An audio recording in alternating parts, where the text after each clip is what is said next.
जिस दरे महबूब के जीने ना बिखरते भी बच्चियों आ गया इंटरनेशनल फकीर ओ किन्नू हजम ने होते खीर कितनी दुखी है हमशीर नैन दिलां दे सामने हाकिम वारिस ने हो किते शायद दरबार च लौंडिया ना शतरंज खेडदा होना। अस्सलाम वालेकुम व्यूअर्स, मैं हूं डॉक्टर अजमल मलिक और आप देख रहे हैं डॉक्टर अजमल टीवी और हम अपना प्रोग्राम पेश कर रहे हैं बड़े लोग। आप जानते हैं कि पाकिस्तान फिल्म, टेलीविजन और थिएटर इंडस्ट्री के हवाले से जितने लेजेंड्स गुजरे हैं या लिविंग लेजेंड मौजूद हैं उनके बारे में अहम राजों से पर्दा उठाना इस प्रोग्राम का मकसद है।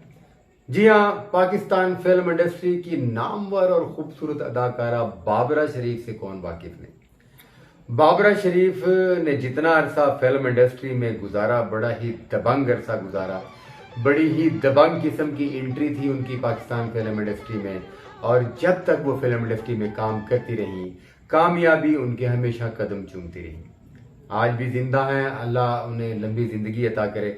मगर उनकी जिंदगी के नशेब व फराज के बारे में भी मैं नहीं बताऊंगा। नशेब व फराज के बारे में भी आप सोशल मीडिया पर उनके बारे में बहुत कुछ देख चुके हैं। उनके फनी सफर के बारे में भी जानते हैं, उनकी फिल्मों के बारे में भी जानते हैं। मैं उनकी जिंदगी के उन राजों से पर्दा उठाऊंगा जिनके बारे में आप बहुत कम जानते हैं और जानना चाहते हैं। हर औरत की एक अज़दवाजी जिंदगी होती है।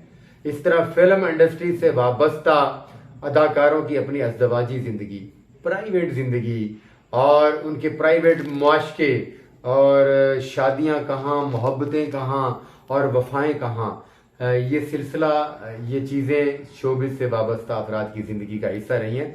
जी हाँ, बाबरा शरीफ जो कि 10 दिसंबर 1954 को पैदा हुई और उसके बाद उन्होंने एक टीवी कमर्शियल से अपने कैरियर का आगाज़ किया। टीवी कमर्शियल बड़ा हिट हुआ तो फिल्म साजों ने उनकी तरफ तवज्जो दी और हमारे पाकिस्तान के एक मारूफ हिदायतकारा ने उन्हें अपनी फिल्म भूल में कास्ट किया। मगर भूल के रिलीज होने से पहले उन्हें इंतजार में कास्ट कर लिया गया और पूरा निकला शबाब किरानवी, मरहूम के नाम शबाब किरानवी, एक बड़ा नाम, बड़ा डायरेक्टर। उन्होंने अपनी फिल्म में बाबरा शरीफ को मुतारफ कराया और फिल्म का नाम था मेरा नाम है मोहब्बत। जी हाँ, गुलामुद्दीन बाबरा शरीफ के मुकाबले में हीरो थे और इस फिल्म ने कामयाबी के इतने रिकॉर्ड तोड़े कि आज तक इस फिल्म का रिकॉर्ड तोड़ने के लिए एक बड़ी फिल्म चाहिए। यानी बड़ी पंजाबी फिल्मों और दीगर फिल्मों ने भी बहुत बिजनेस किया, मगर मेरा नाम है मोहब्बत का रिकॉर्ड आज तक न टूट सका और उसके बाद बाबरा शरीफ की कामयाबियों को कोई न रोक सका।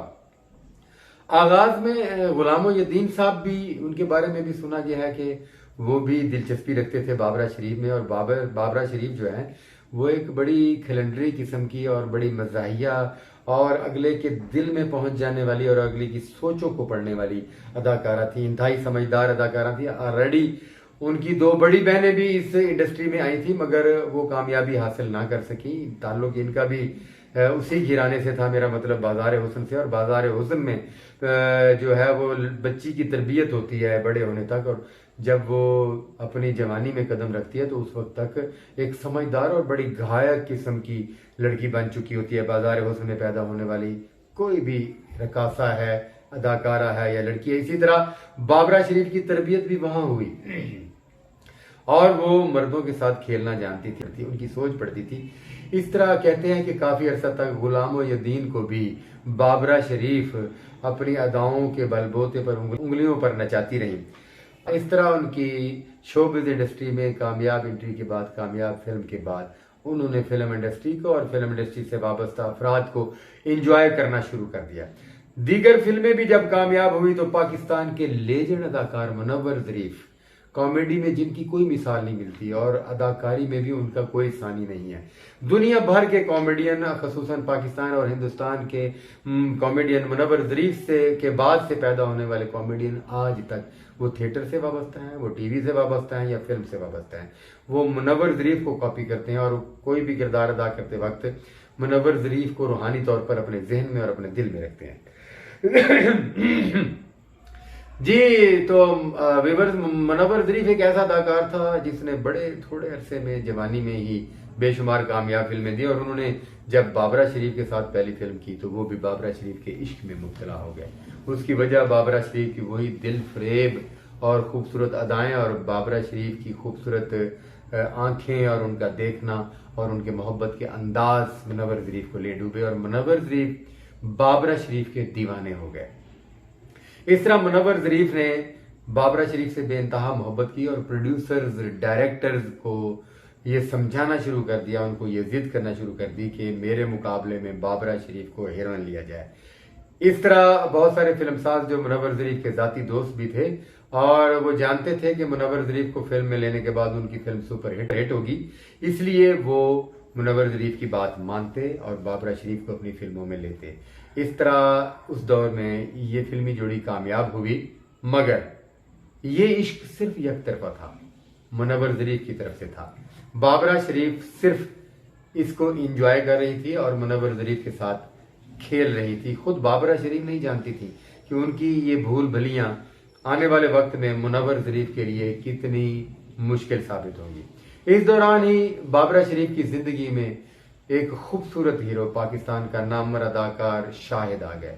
बाबरा शरीफ मुनव्वर ज़रीफ की भूल भलियों से निकलकर फिल्म स्टार शाहिद की मोहब्बत में गुम हो गई। इस बात की बहुत तकलीफ हुई मुनव्वर ज़रीफ को, और इस हद तक इस मोहब्बत को, इस बेवफाई को उन्होंने दिल से लगाया, इस कदर हर्ट हुए कि उन्होंने बेइंतहा सिगरेट नोशी और शराब नोशी शुरू कर दी।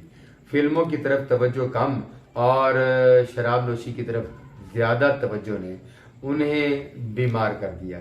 वो आहिस्ता आहिस्ता बाबरा शरीफ के इश्क में बीमार होते चले गए, और एक ऐसा वक्त आया जब बाबरा शरीफ ने फिल्म स्टार शाहिद से शादी कर ली।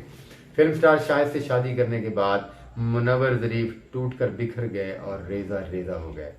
वो बेइंतहा शराब नोशी की वजह से कैंसर के मूजी मर्ज में मुब्तला हो गए, और यूं बाबरा शरीफ के इश्क में एक तवील जंग लड़ने के बाद, बीमारी से जंग लड़ने के बाद मुनव्वर ज़रीफ इस दुनिया फ़ानी से रुखसत हो गए, और एक बड़ा फिल्म इंडस्ट्री का बड़ा बाब बंद हो गया।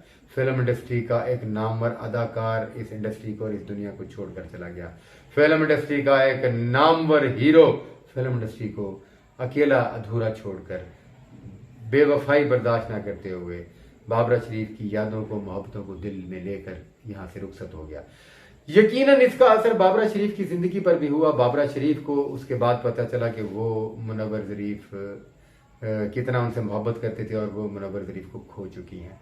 इंसान की फितरत है, इंसान को दूसरे इंसान की कदर इस वक्त होती है जब वो उसके पास नहीं रहता। जी दोस्तों, बाबरा शरीफ की जिंदगी की फिल्मी कहानी और माशकों की कहानी अभी खत्म नहीं हुई। मैं माफ़ी चाहता हूँ, वो हमारी सीनियर अदाकार है, मैं माशके का लफ्ज़ इस्तेमाल कर रहा हूँ, मगर ऐसा ज़िंदगी में हुआ है। मोहब्बत प्यार एक जगह नहीं कई जगहों पर हो जाती है, और उनको पता नहीं किसी से हुआ है या नहीं हुआ, उनके साथ बड़े बड़े हीरोज़ को हुआ है, और मैं ये कहानी बयान कर रहा हूँ। ये पहली केस का इख्तिताम करता हूँ, अगली केस के लिए इंतज़ार कीजिए। हम आपको बाबरा शरीफ की ज़िंदगी के इन हक़ाइक़ से मज़ीद पर्दा उठाएंगे। अपना बहुत सारा ख्याल कीजिए। अल्लाह हाफ़िज़।